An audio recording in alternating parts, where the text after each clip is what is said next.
2월 29일 오늘 우리에게 주시는 하나님의 말씀은 베드로후서 2장 18절부터 22절까지의 말씀입니다. 제가 주님의 말씀을 대독해서 읽도록 하겠습니다. 그들은 허무맹랑하게 큰 소리를 칩니다. 그들은 그릇된 생활을 하는 자들에게서 가까스로 빠져나온 사람들을 육체의 방종한 정욕으로 유혹합니다.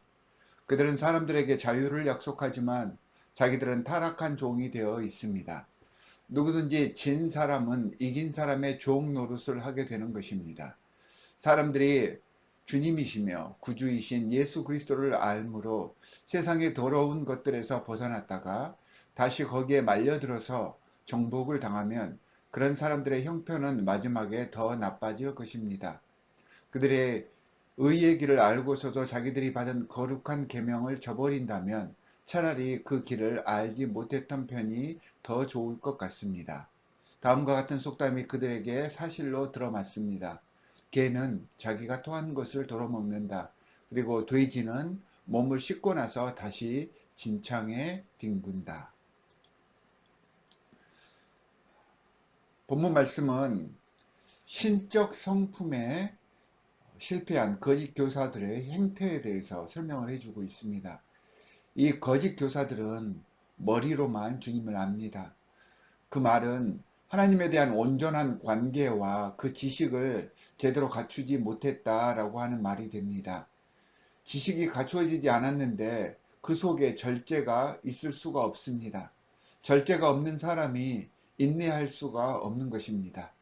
브레이크가 고장난 빗길을 달리는 자동차와 같은 모습을 하고 있을 수밖에 없습니다. 그런 사람들은 그래서 교만합니다.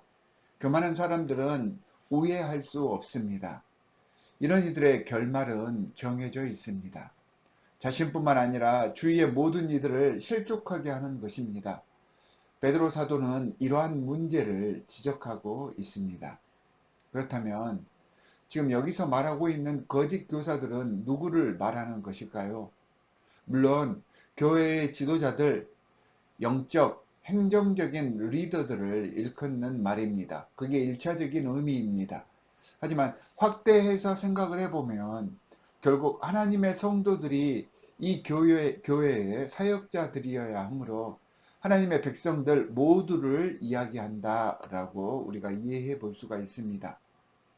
이런 거짓 교사들의 특징 중에 하나가 하나님을 믿는다고 하면서도 하나님의 말씀을 증거한다 이렇게 겉으로는 이야기하면서도 실제 그들의 삶 속에서는 그리 하지 않는다는 것입니다. 18절에서 허탄한 자랑의 말을 토하는 이유는 자신들이 이런 거짓된 행동을 할 수 있는 근거가 신앙인들의 리더라는 그런 명목입니다. 19절에서 다른 사람들에게 자유를 준다고 그렇게 떠들어댑니다. 스스로가 하나님의 사람이기 때문에 그 복음의 말씀을 증거하며 가르치는 입장이다라는 것들을 내세웁니다. 그런데 이러한 것들이 죄가 되는 것입니다. 믿는다 하면서도 하나님의 지도자라고 하면서도 실제 삶의 모습은 그렇지 않은 것, 이것이 죄입니다. 이 사람들의 특징이 20절에 나옵니다. 예수님을 믿어서 더러움을 피한다고 떠들어대면서 그렇게 살아야 한다고 하면서 그들의 삶 속에서 또다시 자신들이 피해야 할 그 죄에 얽매이는 삶을 반복한다는 것입니다. 그러다 보니까 그 나중 형편이 처음보다 더하게 되었다라고 성경은 이야기를 하고 있습니다. 이게 지금 무슨 뜻입니까? 토한 것을 다시 먹는 짐승과 같다는 말입니다. 몰라서가 아니라 알면서도 자신의 죄를 반복한다는 것입니다. 자기 말이 우선입니다. 자기 생각과 정욕과 자신을 높이는 일을 위해서 하나님의 이름을 도용하는 것입니다. 이런 사람들은 전체를 보지 못합니다. 굉장히 근시안적이고 이 근시안적인 명목에 하나님의 이름을 팔아서 자신의 의견을 관철시키려 한다 이 말입니다. 이것이 거짓 교사, 아니 현대 우리 성도들의 모습과 너무 닮아 있습니다. 하나님의 말씀 아래 모인 하나님의 백성들, 자녀들의 태도가 현대에 와서 너무 가볍지 않나 이런 생각을 해봅니다. 이런 거짓 교사의 모습이 우리들에게 보이는 이유를 한번 생각을 해봤습니다. 간단합니다. 그 이유는 우리 스스로가 영적으로 게으르기 때문입니다. 다른 모든 것들에 내가 원하는 대로 시간을 다 써버리고 겨우 남은 자투리 시간에 하나님의 뜻을 맞추려 하기 때문입니다. 하나님의 말씀을 따른다고 하면서 그분 앞에서 그분의 대화를 흘려듣는 태도와 같습니다. 말은 하나님과 대화한다고 하면서 사실은 그분의 말씀을 듣지 않는다는 것이죠. 온 지성과 감성과 모든 의지를 다해 집중하고 애를 써도 무한하신 분, 그분의 말씀은 쉽게 그 비밀과 은혜를 우리에게 열어 보여주지 않습니다. 아주 조금씩 여명이 밝아오듯이 온 힘을 다해 찾고 따르려고 하는 자에게 그 놀라운 신비의 기적을 조금씩 비춰주신다라고 하는 것을 잊어서는 안 됩니다. 에레미야 29장 13절 말씀에서 분명하게 말씀을 해 주십니다. 너희가 온 마음으로 나를 구하면 나를 찾을 것이요 나를 만나리라. 저물어 가는 이 2020년도 마지막 자락에서 우리는 이 말씀을 다시 새기며 우리를 돌아보면서 새로운 한 해를 맞이해야 할 것입니다. 오늘도 두 가지 기도 제목을 여러분들에게 드리도록 하겠습니다.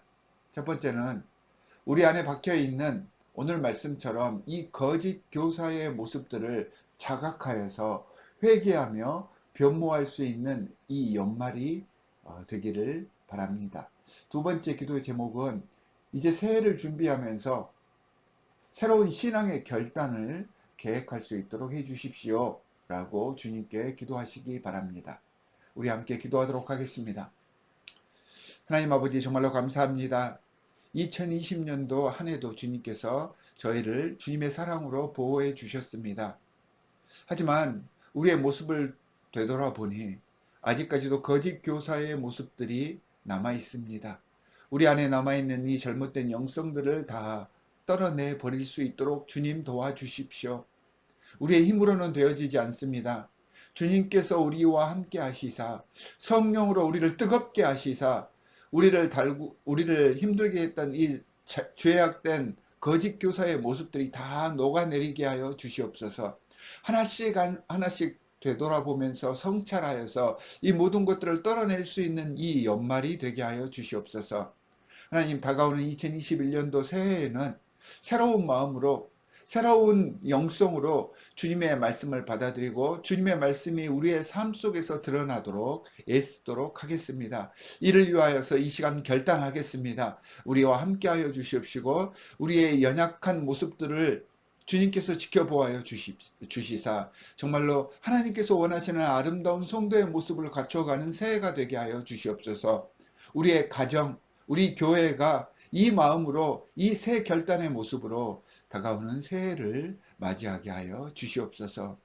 우리를 원하신 주 예수 그리스도의 이름으로 기도합니다. 아멘.